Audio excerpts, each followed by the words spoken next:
All right, so next up in our grades for the 2024 coaching cycle, we're going to be taking a look at Manny Diaz headed to Duke to replace Mike Elko, which went to Texas A&m. Manny Diaz this season was the Penn State defense coordinator. Previously has been a DC at a ton of other successful places and also has been the head coach at Miami. So before we dive too deep into it, go and get a few thoughts about this hire out of the way.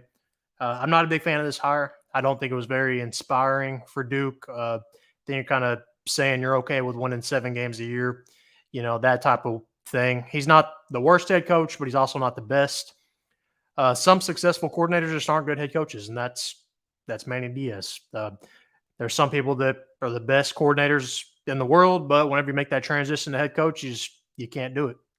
And Manny Diaz has been in the conference before. He's been the head coach at Miami, if you weren't aware, and was mediocre at best there. I think a couple games over 500, and that's at a program with better facilities, with more money, better players, better recruits. And if you can't win big there, how the heck are you going to win big at Duke? I don't understand this hire, but let's go ahead and get into it a little bit. Like I said, he's currently a DC at Penn State, has also been the DC a few other places. Let's look at his profile here for y'all so y'all can see it while I'm going along with it. All right, he's also been the DC at Texas, been the DC at Mississippi State, and then most recently, like I said, before Penn State, he was the head coach at Miami. Now, his record at Miami, let me go ahead and show you this. All right, so you should be able to see it on your screen now. All right, in 2019, when he was the head coach of Miami for 3 seasons, he went 6-7, 8-3 in 2020, that shortened season, and then 7-5.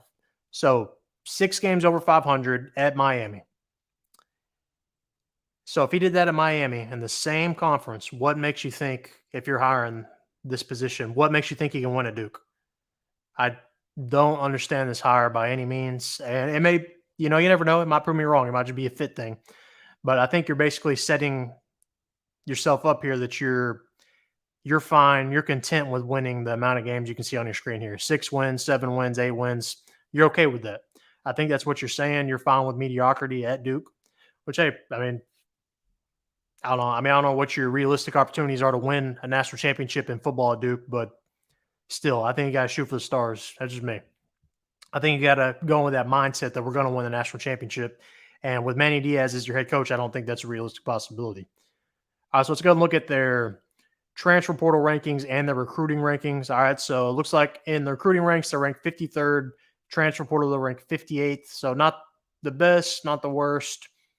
Looks like they've got the 32nd ranked edge player, so defensive end coming in, 34th ranked receiver, 55th ranked athlete. But the biggest get here is at the bottom of the transfer portal. Go ahead and scroll down real quick. Maalik Murphy, transfer quarterback out of Texas, to come in to replace Riley Leonard, who's headed to Notre Dame. And Maalik Murphy won a few ball games at Texas this year. He's got some fine-tuning to do, but he's definitely got some potential. This is an NFL draft pick, potentially. He's definitely raw. He won ball games at Texas, like I said, but you could tell he needed some tune-up. So hopefully in the offseason he can get that, but the tools are definitely there. 6'5", 235. He's kind of a physical freak in nature. Looks like Cam Newton out there almost. And he's got a rocket arm. He's not the runner you probably think he is just from looking at how he's built. Like you probably think he can move, run over people. He's more of a pocket passer type guy. It's not really his type of style. But it's an interesting fit. I like the fit at Duke for Maalik Murphy. Give him the shot to be the guy and just air it out.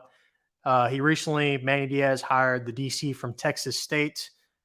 Not really sure about that hire. Texas State, I think, gave up 77 points one game this year, so I don't really know how that guy's getting a promotion. But anyways, back to the Manny Diaz hire. Like I said at the beginning, not the biggest inspired hire to me. I'm not the biggest fan of this. Grade-wise, I'm going to give this a D, as in Diaz. I just don't like this hire, and he may prove me wrong. I hope he does. I don't want to see any coaches not succeed, but I don't think this is a good hire for Duke. I feel like he could have done a little better and maybe brought in somebody from the lower ranks, Jamie Chadwell, Jon Sumrall, and they might not win, but Manny Diaz can't win. You don't know if they can. They might win, they might not. You don't know that. I figure why not at least take a shot, you know what I mean? But again, I'm going to give this hire, a grade of a D. Let me know what grade you would give it. Comment down below. Make sure to like this video and subscribe.